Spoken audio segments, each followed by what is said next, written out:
পাল রাজা দ্বিতীয় মহিপালের রাজত্বকালে দৈবক বা দৈবকের নেতৃত্বে বারেন্দ্রভূমিতে কৈবত্র বিদ্রোহ সংঘটিত হয়েছিল। তো কি কারণে কি জন্য এই বিদ্রোহ হয়েছিল এবং তার ফলাফল কি হয়েছিল, আজ তা তুলে ধরেছি।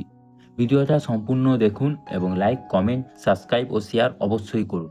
সন্ধ্যাকার নন্দীর রচিত রামচরিত গ্রন্থে এই বিদ্রোহের বিস্তৃত বিবরণ পাওয়া যায়। এই গ্রন্থটি ছাড়াও উমাপালের মন্ত্রী বুদ্ধদেবের কামাউলিপত্র, মদন পালের মানাহুলি দানপত্র এবং পূর্ববঙ্গের ভোজবর্মণের বেলেপা দানপত্রে এই ঘটনার বিবরণ পাওয়া যায়। এই বিদ্রোহের পশ্চাতে ঐতিহাসিকদের মধ্যে বিতর্ক লক্ষ্য করা যায়।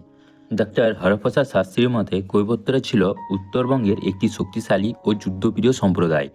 মহিপালের অত্যাচারের জর্জরিত হয়ে তারা দিব্যের নেতৃত্বে বিদ্রোহ ঘোষণা করে। ডক্টর উপেন্দ্রনাথ দত্ত বলেছেন যে রাজশক্তি এমন কিছু অন্যায় বা অত্যাচার করেছিল যার বিরুদ্ধে অভিজাতরা সম্প্রদায় ও প্রজাগণ বিদ্রোহ হয়ে উঠেছিল।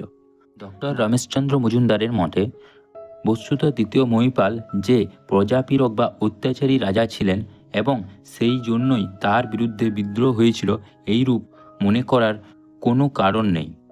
তার মতে সম্প্রদায় হিসাবে কৈবত্যরা বিদ্রোহ যোগ দেয়নি বা মহিপালের কুশাসনের হাত থেকে দেশকে রক্ষার জন্য দিব্য এই বিদ্রোহে অংশগ্রহণ করেনি। বস্তুত এই বিদ্রোহ ছিল অন্য বিদ্রোহের মতো। সন্ধ্যাকর নন্দীর রামচরিত গ্রন্থে বলা হয়েছে যে রাজকীয় বাহিনী সামন্তদের সম্মিলিত বাহিনীর সম্মুখীন হয়।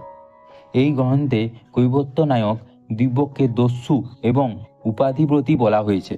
দস্যু কথার অর্থ হলো দুষ্টু ব্যক্তি, আর উপাধিব্রত কথার অর্থ হলো যিনি কর্তব্য পালনে ছদ্মবেশে উচ্চ আকাঙ্ক্ষা সৃষ্ট করেন। এই বিষয়টি ব্যাখ্যা করে বলা হয় যে মহিপালের বিরুদ্ধে বিদ্রোহ শুরু হলে পাল রাজাদের উচ্চপদস্থ কর্মচারী দিব্য এই বিদ্রোহ দমনের ভান করে, বিদ্রোহের নেতৃত্ব দেন এবং মহিপালকে হত্যা করে সিংহাসনে বসেন। রামচরিতে এই বিদ্রোহকে অনিকম ধর্ম বিপ্লবও বলা হয়েছে। অনিকম কথার অর্থ অপবিত্র, ধর্ম অর্থ যিনি ন্যায়, নীতি ও কর্তব্যকে বোঝায়।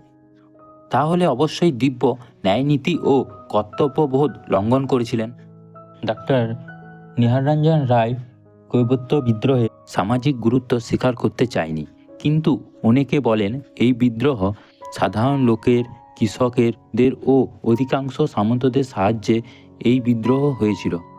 অতএব এই বিদ্রোহের সামাজিক গুরুত্ব বা তাৎপর্যকে অস্বীকার করা যায় না। বিদ্রোহে জয়যুক্ত হয়ে দিব্য বারান্দ্রভূমিতে তার ক্ষমতা সুপ্রতিষ্ঠিত করেন। তার মৃত্যুর পর তার ভ্রাতা রুদ্রক এবং রুদ্রকের পুত্র ভীম সিংহাসনে বসেন। ভীমের একটি সুসংগঠিত অশ্বারোহী ও হস্তি বাহিনী ছিল। রামচরিতে ভীমের সম্পর্কে কিছু প্রশংসাসূচক কথা আছে। দিনাজপুরে কৈবত্য স্তম্ভে আজও কৈবত্য শাসনের চিহ্ন বহন করেছে। ভীমের শাসনকালেই সামন্তরা একাংশ ও অন্যান্যদের সাহায্যে নিয়ে রামপাল বারেন্দ্রভূমি পুনরুদ্ধার করেন।